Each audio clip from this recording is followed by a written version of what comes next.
മാത്രമല്ല ഒരു പരാതി മുമ്പ് പറഞ്ഞതറിയോ, എക്സിക്യൂഷൻ ലെവലിൽ അല്പം വീക്കാണ്, ബഡ്ജറ്റ് അവതരിപ്പിച്ചു പോകും. അങ്ങനെയല്ല, അത് ഞാൻ പറഞ്ഞത് പൊതുവിലുള്ള സിസ്റ്റത്തിനകത്തുള്ള പ്രശ്നമാണ്. ഇല്ല, അതല്ല ഞാൻ പറഞ്ഞ ഒരു ബഡ്ജറ്റ് കഴിഞ്ഞ പ്രാവശ്യം ഞാൻ പറഞ്ഞ ബഡ്ജറ്റ് പ്രസൻറ്റ് ചെയ്യുമ്പം കഴിഞ്ഞ പ്രാവശ്യത്തെ ബഡ്ജറ്റിൽ നമ്മൾ എത്ര വരെ പ്രോഗ്രസ് എത്തി, അല്ലെങ്കിൽ എത്ര പെർസെൻറ്റ് നമുക്ക് അച്ചീവ് ചെയ്യാൻ പറ്റി എന്നുള്ള ഒരു ഇൻഫർമേഷൻ ആദ്യമേ പറഞ്ഞു പോയാൽ നന്നായിരിക്കും എന്നുള്ളത്. കാര്യം അത് പറയാറില്ല. കാര്യം നമ്മൾ എപ്പോഴും അത് മറന്നിട്ട് അടുത്ത പുതിയ ബഡ്ജറ്റിലോട്ട് പോകും. 1 ഇയർ ഷോർട്ടാണ്. ഈ ഒരു വർഷം കൊണ്ടൊന്നും ഒരു ബഡ്ജറ്റിൻ്റെ അത്രയും സാധാരണ എഴുതി പറ്റത്തില്ലല്ലോ. ഈ സത്യം ഒരു 5 വർഷമൊക്കെ സംസ്ഥാന ഗവൺമെന്റിന്റെ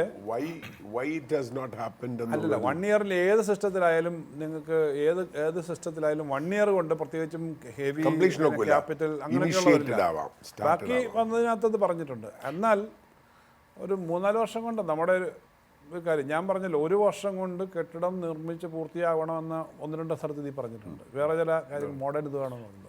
ഇത്തവണ ബഡ്ജറ്റിലൂടെ മിനിസ്റ്റർ കൊണ്ടു നടക്കുന്ന ഈ പേപ്പറിൽ ഈ സപ്ലിമെന്റ് ഈ പറഞ്ഞ സിറ്റിസൺ ബഡ്ജറ്റ് എന്ന് പറയുന്ന ഒരു ഡോക്യുമെന്റ് കണ്ടല്ലോ, പറയുകയും ചെയ്തിരുന്നത്. ഇത് ആദ്യമായിട്ടാണ് നമ്മളിപ്പോൾ ഈ ബഡ്ജറ്റ് ഞാൻ വന്നതിന് ശേഷം 2-3 വ്യത്യസ്തമായ ഡോക്യുമെന്റ് വന്നു. നേരത്തെ തന്നെ ജെൻഡർ ഉണ്ട്, നമുക്ക് പ്ലാനിംഗ് ബോർഡാണ് അതിൻ്റെ ഒരു നമ്മുടെ എൻവയോൺമെന്റ്. കഴിഞ്ഞ പ്രാവശ്യം എൻവയോൺമെന്റ് വന്നു. R&D ഇന്ത്യയിലെ ഏറ്റവും കൂടുതൽ R&D പെർസെൻറ്റേജ് ഉള്ള സ്റ്റേറ്റ് കേരളമാണ്. Expenditure percentage.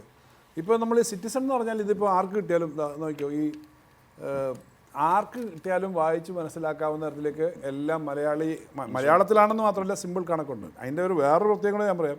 ഇതിൻ്റെ കവർ വരച്ചേക്കുന്ന വാസ്തവത്തിൽ നിങ്ങൾ പറഞ്ഞ ഈ ഡെയിലി വേജസ് ആയിട്ടുള്ള ഒരു എംപ്ലോയിയാണ്. പെയിൻറ്റിങ് നമ്മുടെ ഫിനാൻസിലെ ഒരു ഡ്രൈവറാണ് ഇത് വരച്ചത്. പെയിന്റ് ചെയ്യുന്നതാണെന്ന് എനിക്കറിയത്തില്ല. നമ്മുടെ റോഡുകളും ഒക്കെ തന്നെയാണ് മാറുന്ന കേരളത്തിന്റെ സിറ്റിസൺ ബഡ്ജറ്റ് അങ്ങനെ കൂടെ റിലേറ്റ് ചെയ്തു. സിറ്റിസൺ ബഡ്ജറ്റ് ഒരു സിറ്റിസൺ തന്നെ, കോമൺ സിറ്റിസൺ വരച്ചത് എല്ലാ കണക്കും വളരെ ക്ലിയർ ആയിട്ട്. ഇത് citizens budget, citizens guide to budget എന്നാണല്ലോ. ഒരു ശരാശരി മലയാളി അങ്ങയുടെ സർക്കാരിനെ ഈ രൂപത്തിൽ തന്നെയാണോ കാണുന്നത്? അതായത് നല്ല റോഡുകൾ, മാറുന്ന കേരളം, ഈ പോർട്ട് കൊണ്ടുവരാൻ പോകുന്നൊരു വലിയ മാറ്റം കേരളത്തിൽ, ഇതാണ് ഈ ചിത്രത്തിൻ്റെ ഒരു പോസിറ്റീവ് ആയിട്ടുള്ളൊരു ചേഞ്ച് നടക്കുന്നു എന്നുള്ളതാണല്ലോ. അത് മലയാളിക്ക് ആകെ ബജറ്റിലൂടെയും സർക്കാരിലൂടെയും കിട്ടുന്നു എന്നുള്ളൊരു നല്ല ബോധ്യത്തിൽ തന്നെയാണ്.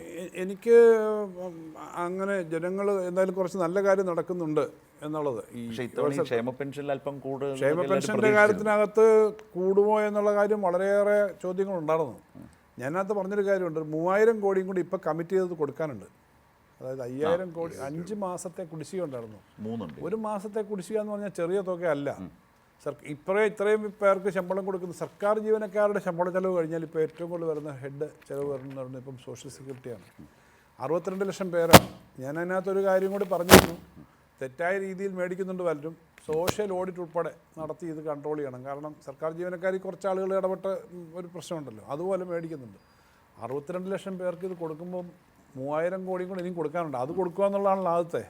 എങ്ങനെയാലും സർക്കാർ ജീവനക്കാരുടെ കാര്യങ്ങൾ ചിലത് പ്രതീക്ഷിക്കാതെ പെൻഷൻകാർക്ക് അവരുടെ ഉള്ള കുടിശ്ശികയെല്ലാം കൊടുത്തു. ഇല്ല, സോഷ്യൽ സെക്യൂരിറ്റി കൊടുക്കുമ്പോൾ ഞാൻ പറയുന്നത് social security why can you convert part of that as insurance policy? നല്ല ഐഡിയയാണ്. എന്നാലും നമ്മൾ തമ്മിൽ നേരിട്ട്